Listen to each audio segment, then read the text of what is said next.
Do you know who I am? I'm kind of a big deal.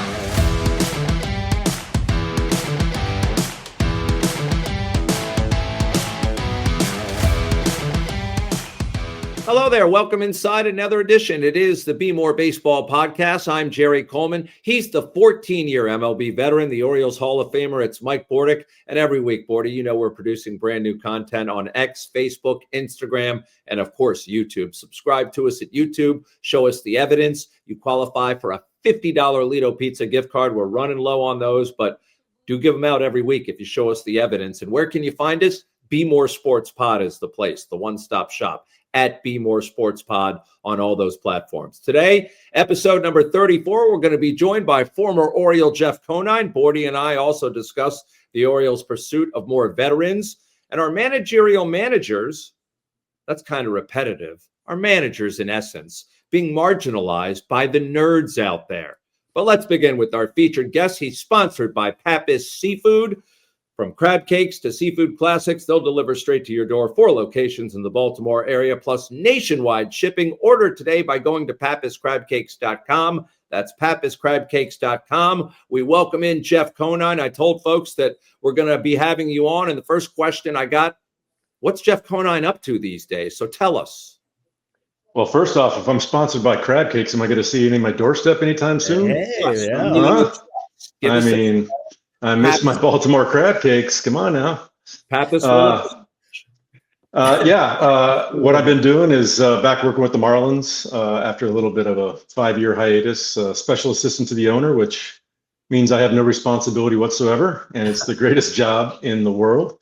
Basically just around having, the owner is my boss, and he's a finance guy, and just to kind of explain baseball to him in a layman's type terms. And you know what? It's been awesome being back in the game. And what else do we know how to do, Bordy? Right? The only thing we know how to do is baseball. So being back in the mix and going to home games and being in the clubhouse and suiting up for spring training and being with the guys, that's what it's all about. And I've been having a great time doing that. Well, you are Mr. Marlin, by the way. I mean, my gosh, you should have been there and never left. It's unfortunate the game kind of turned that way. And do you need an assistant? Because I'd love to help you out down there. It must be pretty cool, though, Niner. Listen, you are one of my favorite teammates of all time. And, following your career, what an incredible career. One of the fan favorites around here, that's for sure. But now you get to watch your son go about this crazy business. And you must have some just really interesting insight to all of this, the way the game has kind of changed and evolved. But tell me about your son, how he's doing. I know he had a rough injury this year. Yeah, just mentioning that, I get goosebumps getting to be able to watch my son in the big leagues, which is a dream come true. Yeah, he had an unfortunate slide into second base in a Philadelphia Phillies game mid-April, and he's done that slide 100 times in his career already, and it just so happened that the shoulder popped out of the socket, dislocation. Sheared off part of the bone, tore the labrum, and he went out to LA, and Neil Elitrash, the doctor of the stars out there, fixed him up. And they basically told him his season was over, and he had other plans. So he came back about a month ahead of schedule, got back on the field in September, did some rehab games, and actually made it up to the big leagues again the last week of the season. So everything, just following his career, and he's probably the most dedicated person I've ever been around. Like, everything he does is to excel on the field, whether it be diet, nutrition, yoga, stretching, workouts. Everything is to optimize his baseball skill set, and it's been fun to be along for the ride. Well, listen, he had the greatest example, obviously. Well, your father, incredible example, but you alone, one of the greatest baseball stories of all time. How you made it to the big leagues really endeared me to you, first and foremost. Now, you were drafted just ahead of me, okay? I was undrafted. So you were like the next number. Come on, you got to tell the story, man, of how you were drafted and how your career went. Yeah, it's out of high school, I was a pretty good high school player. My senior year only. Junior year, I was just mediocre. had a good senior year, and I pitched in an all-star game, county all-star game, and just so happened that the head coach at UCLA was there, and I did well through 3 innings. I think I gave up 1 or 2 hits, struck out 5 or 6, and he called me the next day and said, "Hey, I want to invite you to come pitch for the UCLA Bruins." And I'm like, done. I was lightly recruited from anywhere else, and if you're in Southern California, you either root for the USC Trojans or UCLA Bruins, and I was a Bruin, and now I get to go pitch for them. So I didn't even visit the campus. I didn't do anything. I just said yes right there on the phone. So I get to campus, and I'm basically a pitcher only. Pitched there for 3 years. After my 3rd year, my pitching coach my freshman year was named Guy Hansen. I don't know if you heard of Guy Hansen, but he became the pitching coach for the Kansas City Royals later in the big leagues in his career. I was actually there when I first got called up, and he was the pitching coach. He became a scout for the Royals after he quit at UCLA. And come toward my end of my junior year, I'm going out behind the left field wall to man my position out there because we had some mashers on our team, and these guys hit a bunch of home runs during batting practice. So the pitchers had their station outside the fence, and we had to throw all the balls back in. So I go out there, and Guy's sitting there by the left field wall. He's in a lawn chair, and he goes, "Hey, Jeff, what's going on?" I'm like, "What are you doing here?" And he goes, "Well, I'm scouting for the Royals." And I'm like, "Oh, all right." And we had a really good team. We had, I think off that team, we had a 1st rounder, 2 2nd rounders, a 4th rounder. So we had a really good team. But he was like talking to me about baseball and what I plan on doing the next year and then after baseball. And I was just going to finish up my college career and maybe play a little racquetball and go on with my merry life, whatever my degree would take me. And he said, "Well, what if I put your name in for the draft?" And I'm like, "As what?" I was a very mediocre college pitcher. I think my final numbers were 4-2 with a 6.06 ERA. That works today, man. Yeah, so I was like, I'm not getting anywhere with about an 89-mile-an-hour fastball, topped out, touched 90 every once in a while. And he said, "No, as a position player." I'm like, "Dude, I haven't hit in 3 years." Like, pitchers did not hit at UCLA, and we had mashers, like I said, on our team, so there was no room for a DH pitcher. And he talked about it a little bit more, and I just kind of laughed it off. And sure enough, a couple weeks later, he calls me I'm at my apartment. He calls me on a Thursday, and he said, "Jeff, we got you." And I'm like, "What do you mean you got me? It's Thursday. I thought the draft was on Monday." He's like, "Well, the 1st round starts on Monday." Then, back in the day, they just kept on picking. They would pick. I think Cleveland went to 70 rounds that year. So he said, "Yeah, we got you in the drafted. we got you in the 58th round." And I'm like, I laughed. I didn't know they went that high. So I said, "Where do we go from here?" And he said, "Well, we want to put you in this semi-pro league in Southern California." And I was considered a draft and follow. So they didn't know anything about me. They didn't know how I would hit. They didn't know about my defensive anything. So I played in this beer league in Southern California with wood bats, and I did all right, I guess. So at the end of the summer, they had a workout, for all the draft and follow guys in Southern California, and they offered me a contract. So that was my intro to pro ball. I went to instructional league to start off with, and got abused for 5 weeks. I think I got 5 hits in 5 weeks, and I said to myself, "This is going to be a quick experiment." But before I signed, I said, "You know what? I'm going to give myself 3 years. If I'm not getting close in 3 years, I'll just move on with my life." This was never a dream of mine. This was never a plan. This was all a bonus. And I ended up getting called up at the end of my 3rd year. Jeff, I want to go back to Griffin playing for the Marlins, and it makes me feel so old to see so many of these players that I covered and their sons are now in the major leagues. I want to know what you have to say about whether it's a major inherited advantage to have a kid who's around Major League Baseball as you're playing at that level and get to the next level. Not everyone's able to accomplish it. We've seen sons of a lot of former Major League players who can't get past the minor league level, but is there an advantage of being around that atmosphere, you think? 100%. I think, he was in the clubhouses pretty much all along the way. When I retired, he was 10 years old, but he saw enough of it to know what the big league life is all about. We took him everywhere we went in the summer times, and we lived in Baltimore, and we lived in Cincinnati. We lived in a few other places, Kansas City. And I think just being around that situation, being on the field, watching big league players go about their business, taking BP, going to spring training, watching all that go on is it's not. He's not in awe when he finally gets to that situation himself, and I think that goes a long way. Obviously, like you said, you got to have the talent. That's a no-brainer. You have to perform in the minor leagues, but I think once you get to the big leagues, it's a big advantage to have grown up in that environment.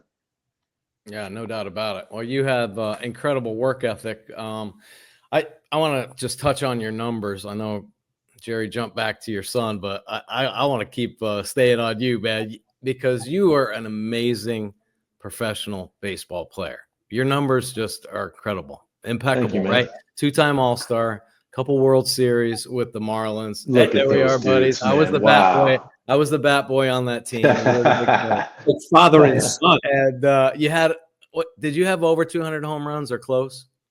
214. Okay, okay. Oh my God, 214 home runs, 285, 290 career hitter. I mean, that it's pretty amazing, man. And this is the deal with Jeff Conine. He brought his lunch pail to work, man. He just wanted to make himself better every day.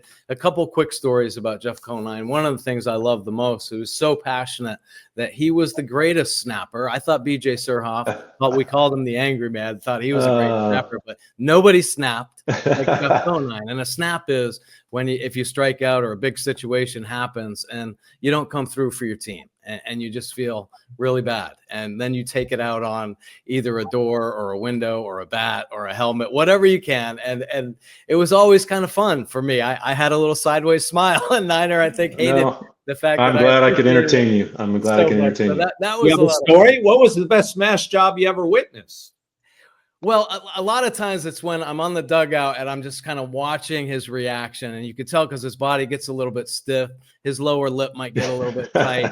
You can see some veins in his monster forearms. And then it's like when he hits something in the bat rack and you kind of jump like that. And then it goes again and again. And you're like, oh boy, this is a good one. Don't even look. Don't look. So you have to look away or you might just rip your head off or something like that. No, he would never do that. But anyway, just cared about the game. And another thing too is, and because sometimes we talk about food on the show, of course, the Pappas crab cakes are incredible, but I witnessed some of the most amazing eating, I don't know what displays. Display, obviously, of that I've ever seen. We went on an east to west coast trip one time, had a team meeting at a Metropolitan Grill out in Seattle.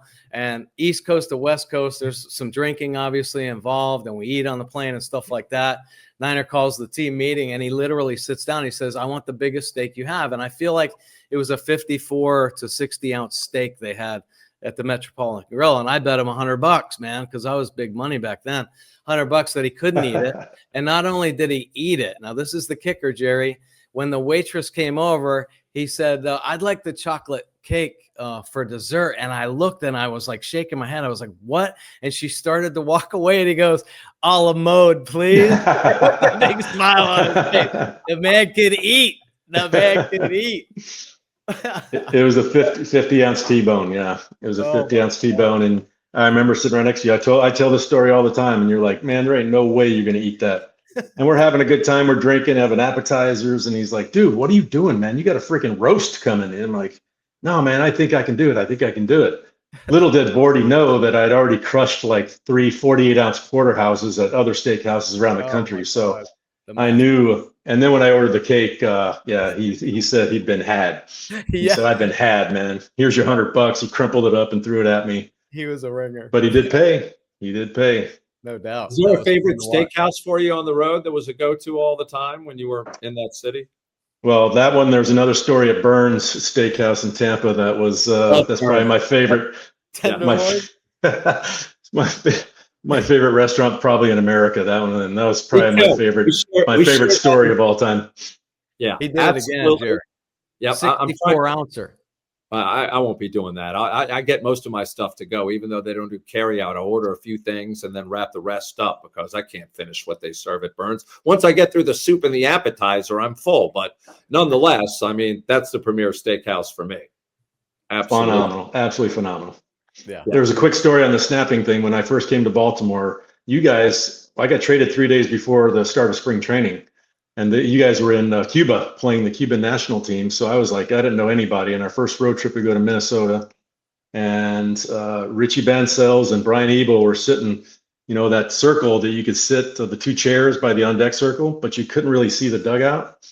And I come up to bat, man on third base, 1 out, and I popped it up. And like Bordy says, man, I lost it. So there was a little skinny hallway behind the dugout that had this 4x8 post that was holding up the roof of the Metrodome, and I thought I was gonna take it down with my wooden bat, right? So I go back there, and I'm wearing this thing out. I just want to break the bat. I'm wearing this thing out, and the bat would not break. And I mean, wood chips are flying everywhere, and and then finally I flipped it over, grabbed the barrel, and snapped the handle, and I threw everything down.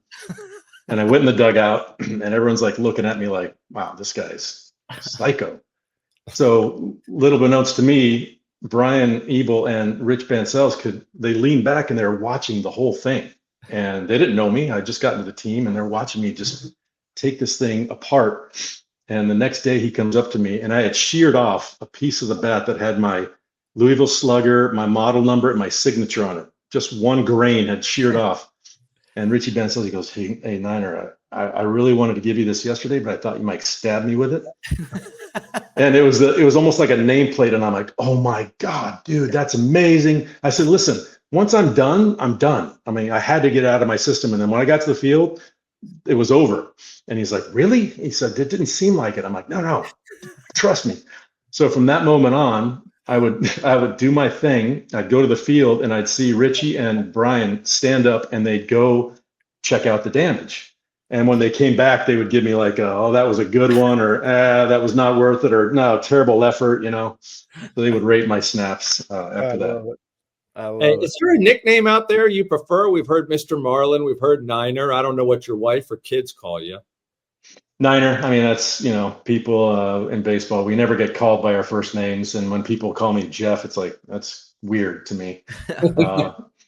But down here in South Florida, Mr. Marlin's pretty common. More of the Bmore Baseball podcast coming right up. At Pappas Restaurants, we've been serving up Maryland's best crab cakes for over 5 decades, and now we make it easier than ever to get your favorites. With 4 restaurants and sports bar locations across Harford County, Baltimore County, and Anne Arundel County, you can stop in for fresh seafood, ice-cold drinks, and wall-to-wall TVs. But if you can't make it in, don't worry. We'll bring Pappas to you. Our new state-of-the-art shipping and commissary location on Bel Air Road in Nottingham means you can pick up fresh-made meals or have our famous crab cakes and seafood shipped anywhere in the country. Dine in, pick up, or ship nationwide. However you Pappas, we've got you covered. Order now at pappascrabcakes.com. Shop Maryland's largest adult use and medical cannabis menu, located at 1114 Cathedral Street in Baltimore, with medical delivery available throughout Maryland 7 days a week. Only at Relief Shop. I'm retired now, but I was an Orioles home run.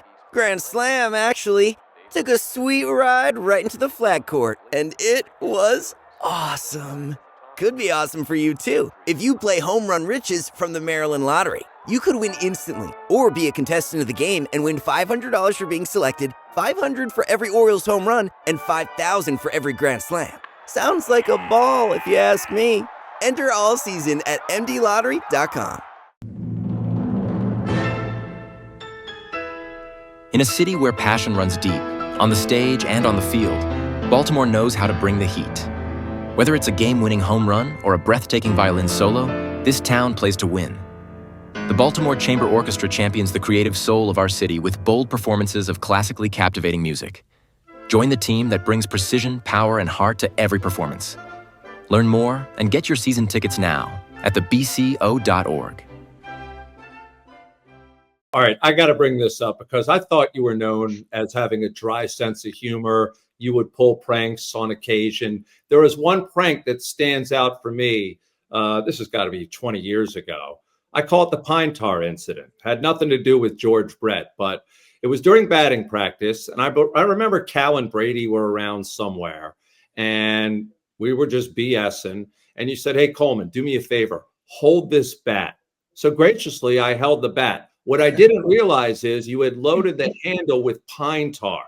So it was dripping. I remember that. It was dripping off. Laughing at me, and I didn't understand what was going on. I was like, okay, I got a little pine tar, a little dirty hand here. Shouldn't be much of a problem.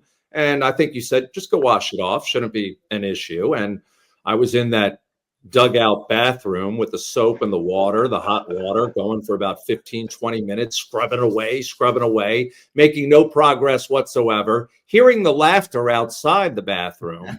I come out and I say, what the F? What did you guys do? This isn't funny anymore. I got to cover an important baseball game. Forget you guys playing. How do I get this crap off my hands? And you mentioned paint thinner.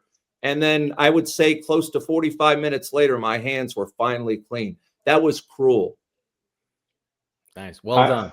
Thank Well you. done, Thank you, Bordy. You probably deserved it, Jared. You know that. See? I never realized the extent of pine tar until then.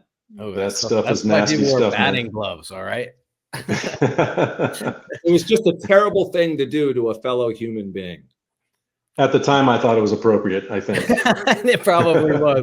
I think most of your teammates agreed with that sentiment. Yeah. Hey, Niner, you probably can't get too much into this, but just your thoughts on the state of the game today. And for guys like you and I that really do care about the health and wellness of the game, are they going to start letting us, I'm glad you're back in, but let us back in to kind of help maintain really the true integrity, what baseball is all about, help building character and keeping dreams alive for kids?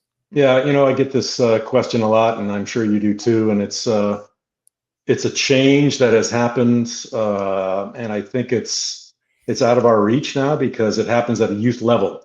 We're talking about, especially down here in South Florida, we got a perfect game, and the travel ball scene down here is massive. I mean, it's a huge business, and there are hundreds of teams, and you almost cannot fault the players of today because at that youth level, they are all about, we're going to tournaments, we're going to win. There's no instruction. I remember kind of bringing Griffin through this whole thing. I started coaching his travel ball team just because I didn't appreciate the coaching that he was getting. So I wanted to step in and try to just teach him how to play baseball and have fun.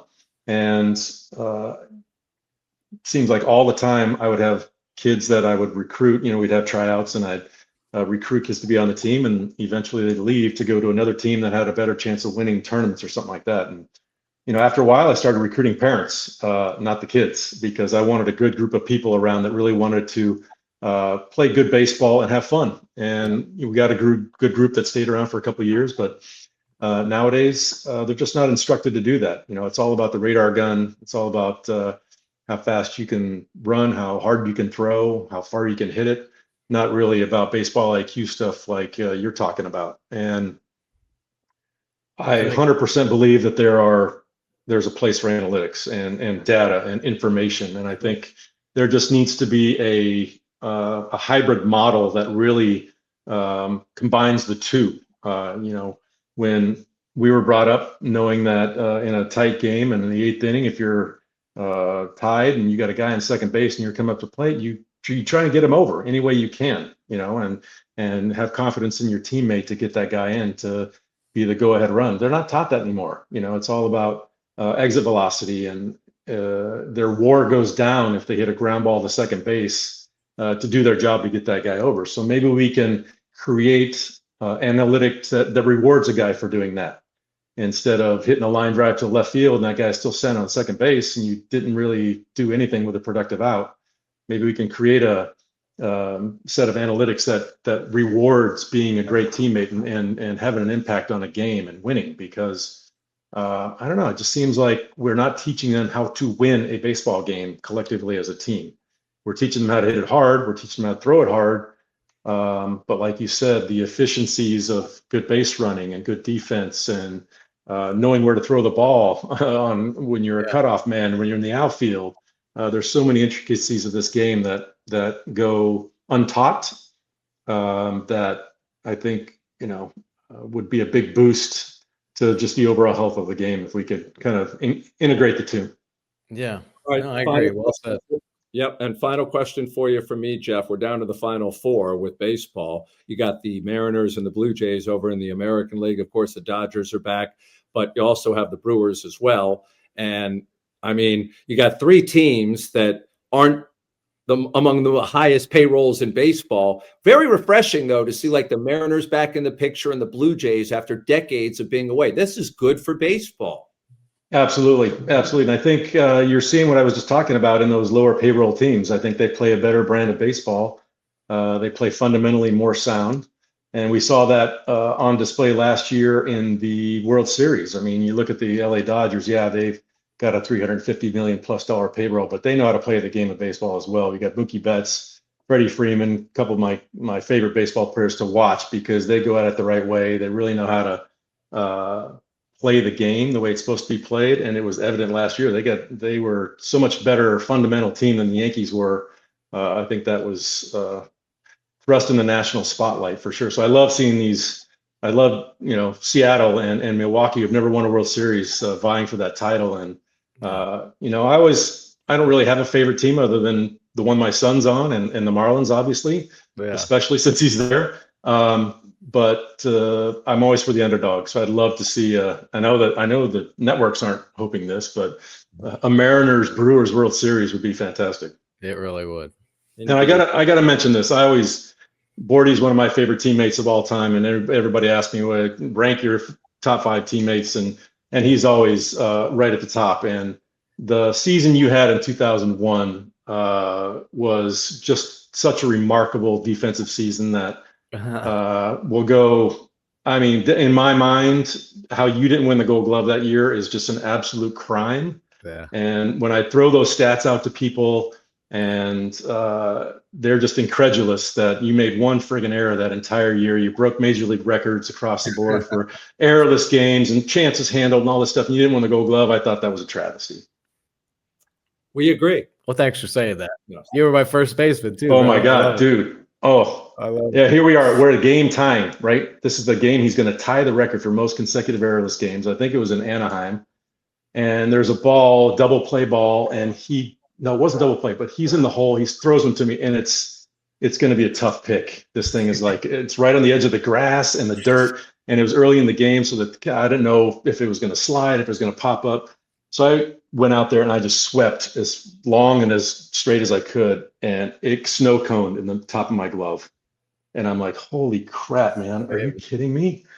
The next night, and he hits me in the chest every stinking game for the whole season. The next night, we're in Texas. You're turning a double play, and he throws another one that's way out on the side. And I look and it found my glove somehow. So I think I was getting nervous, but I appreciate that so much. Yeah, that was fun. That was a fun run because we sucked as a team, but it was kind of cool to have something to play for. It was absolutely fun to have something to play for. Yes, the code out. There it is. On cue, man. On cue. Hey, Jeff, we really appreciate you taking the time. Beautiful South Florida. Thank you, guys. Appreciate seeing your faces and being on the show. Yeah, love you, brother. Take care. Love you too, man. It's saving season at Lido Pizza. 99-cent refreshing iced teas for spring and summer, or $6 calzones every Tuesday. There are tons of new deals and rewards for everyone, exclusively at LidoPizza.com or on the Lido Pizza app. Lido Pizza, a local legend since 1955, proud partner of the Baltimore Orioles.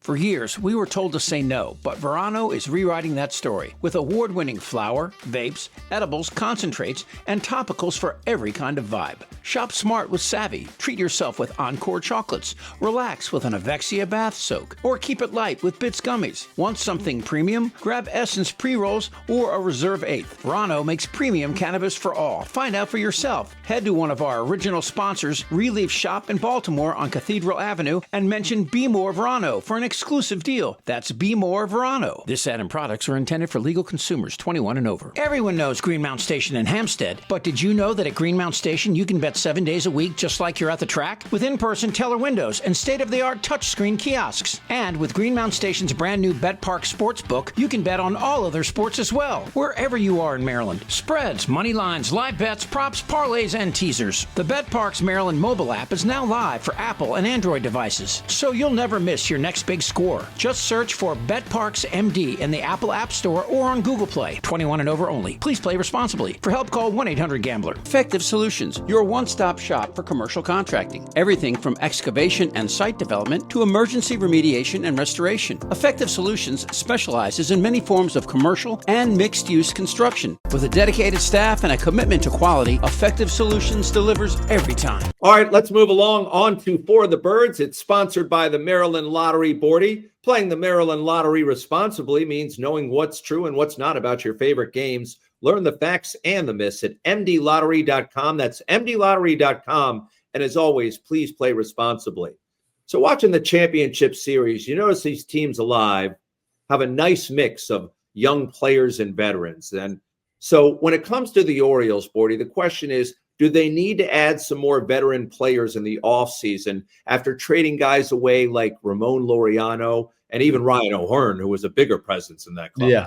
Oh, no doubt about it. I mean, you saw the impact they had on this team and trying to overcome the adversity. I mean, these young players nowadays are hungry for guys that have been through it, experienced it.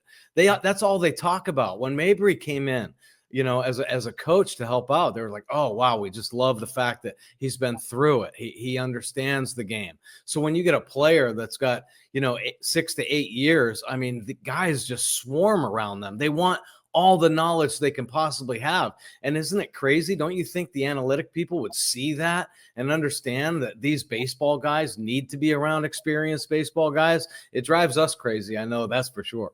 Now, in my opinion, inside that clubhouse, if they're not going to hire a veteran manager, you need some veteran presence within the players.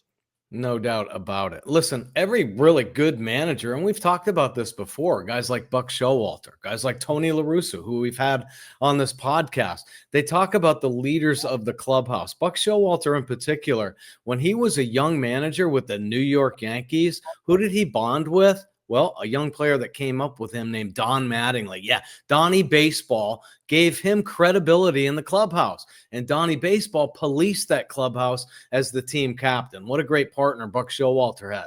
Well, the Oakland A's had the same kind of partnership with Tony La Russa and Carney Lansford. Carney Lansford was the team captain. He kept guys like Ricky Henderson in check, wanted to try to squeeze every bit out of them for every game and understood the importance of every out. And that's what great players do. But great managers can find those guys to help lead the team in the right direction. And I thought Buck did something similar in Baltimore when he added Steve Pearce to the clubhouse.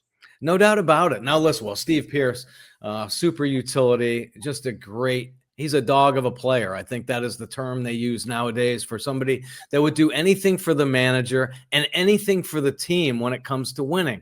Buck Showalter, when he came into Baltimore, he went to the leaders, just like a Don Mattingly, like Adam Jones, like Nick Markakis, like Matt Wieters, but he knew he had a jewel in his back pocket with a player like Steve Pearce, an experienced hitter and somebody that played second base, first base, whatever Buck Showalter wanted. And he was one of those pieces, the cogs in the wheel that helped really turn that sum of all the parts.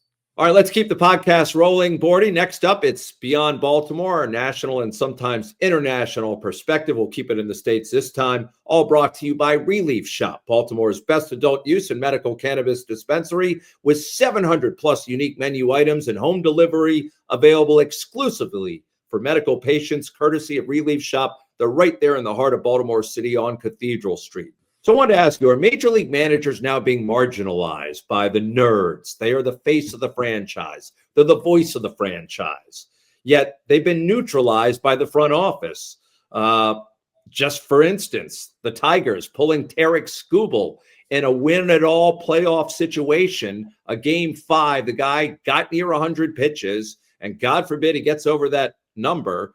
They bring in a reliever, and the Tigers go on to lose to the Mariners. How do you pull your ace in that situation with a straight mind unless you got a computer printout? Yeah, exactly. Well, there you go. I mean, every year we talk about this, and every year we see it. You know, managers are under a lot of pressure, obviously, in the postseason, and there is really no perfect script for how you get through a postseason and keep your arms healthy.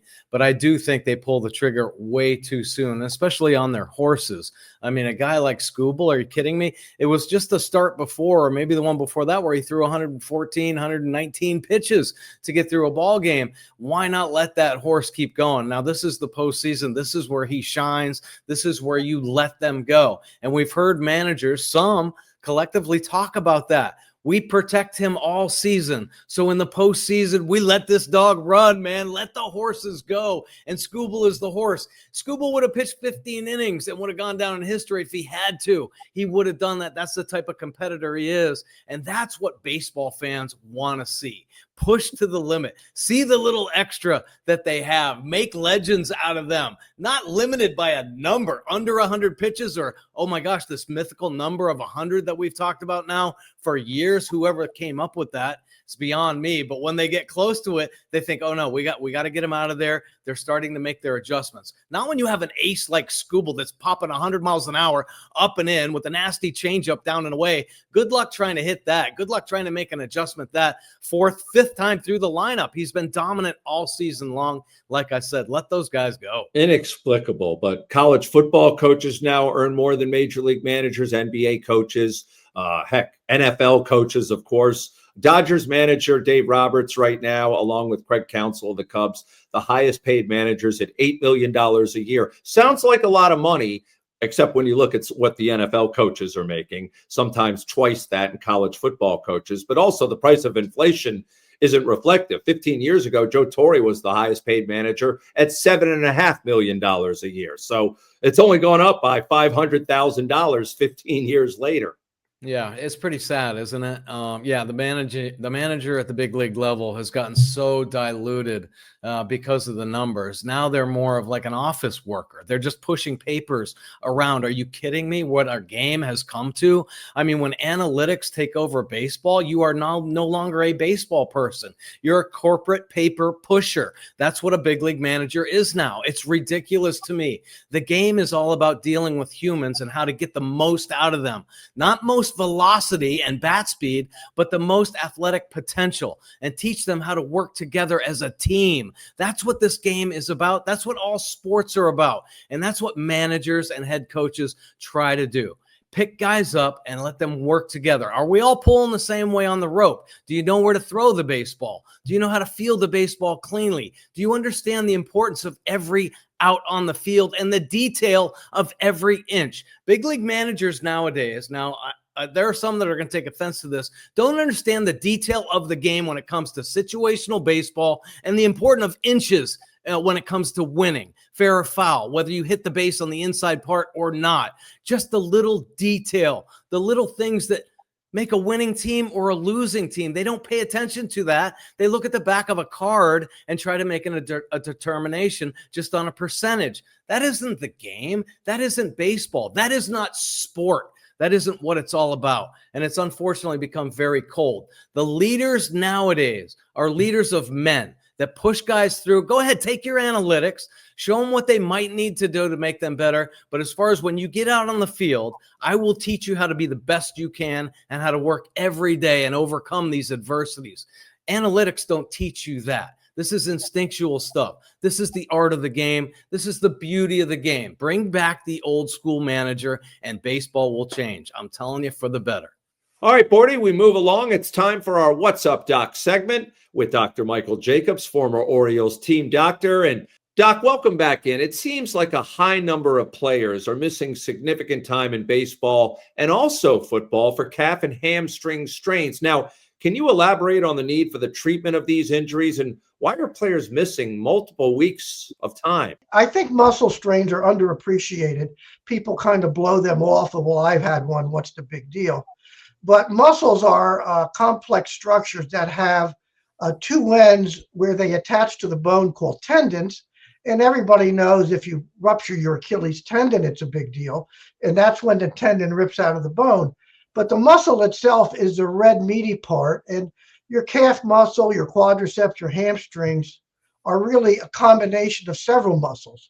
And basically they contract and relax as you get more or less power.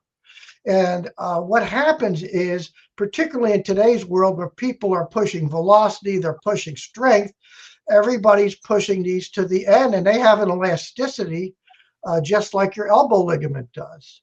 And the odd thing about muscle strains is in the last 30 years, essentially nothing's changed despite all the amazing medical advances. And so very simplistically, they're graded either 1, 2, 3 or mild, moderate, severe.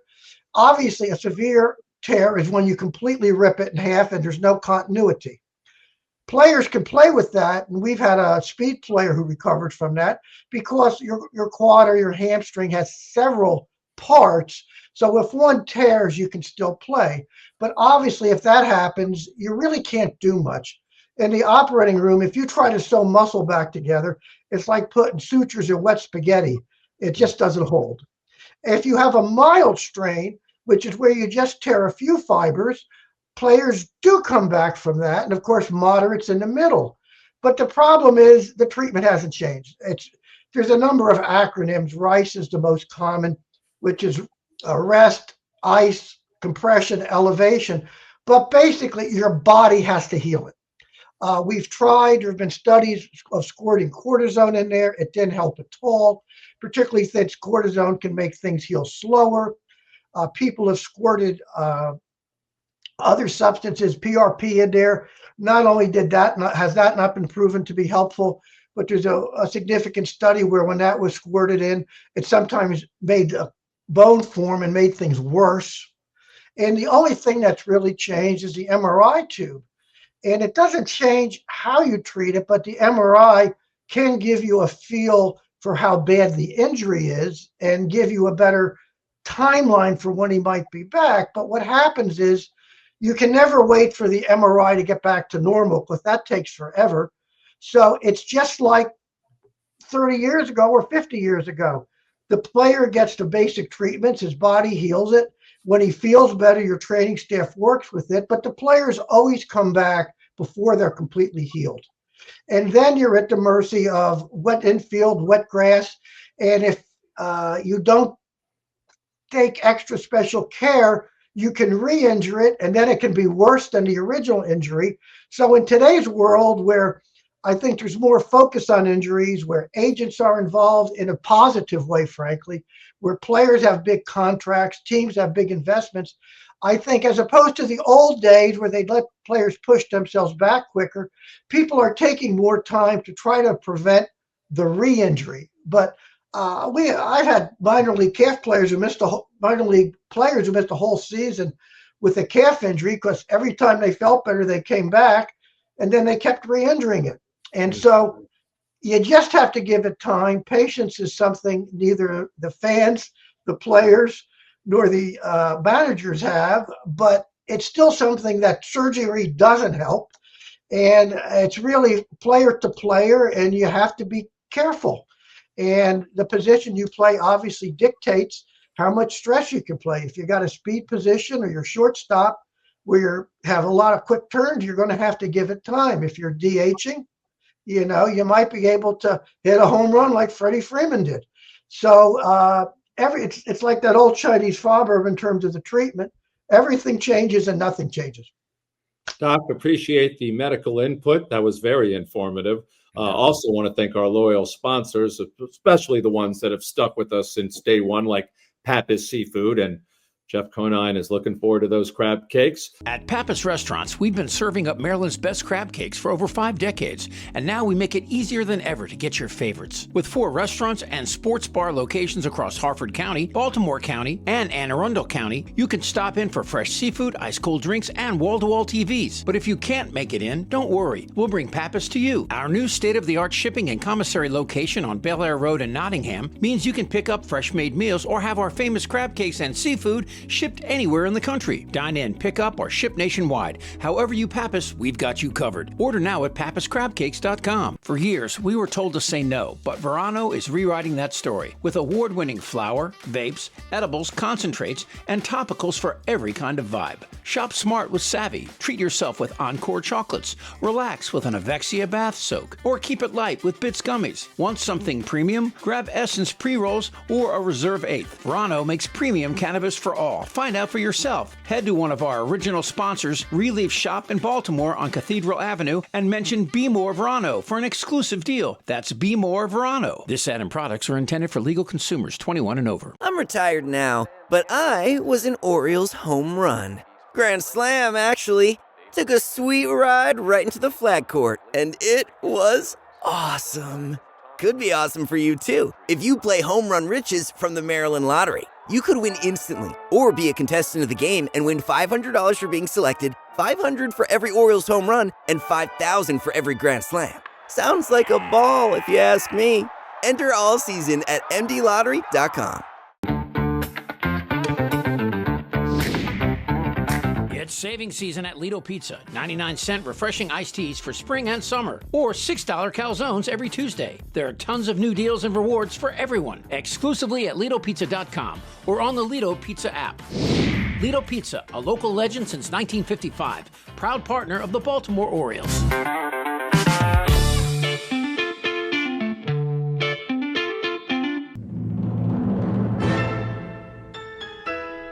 In a city where passion runs deep, on the stage and on the field, Baltimore knows how to bring the heat. Whether it's a game-winning home run or a breathtaking violin solo, this town plays to win. The Baltimore Chamber Orchestra champions the creative soul of our city with bold performances of classically captivating music. Join the team that brings precision, power, and heart to every performance. Learn more and get your season tickets now at thebco.org.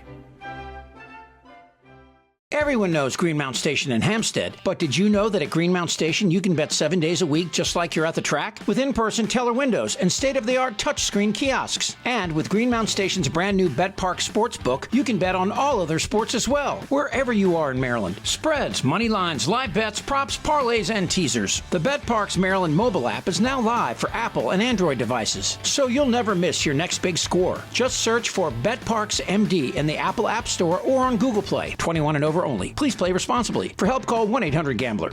Shop Maryland's largest adult use and medical cannabis menu located at 1114 Cathedral Street in Baltimore, with medical delivery available throughout Maryland 7 days a week. Only at Relief Shop. Effective Solutions, your one-stop shop for commercial contracting. Everything from excavation and site development to emergency remediation and restoration. Effective Solutions specializes in many forms of commercial and mixed-use construction. With a dedicated staff and a commitment to quality, Effective Solutions delivers every time. Also want to thank Super Executive Intern Grant DeVivo. Until next time, be real, be kind, and make sure to be back. Another episode of the Bmore Baseball Podcast is forthcoming. Do you know who I am? I'm kind of a big deal.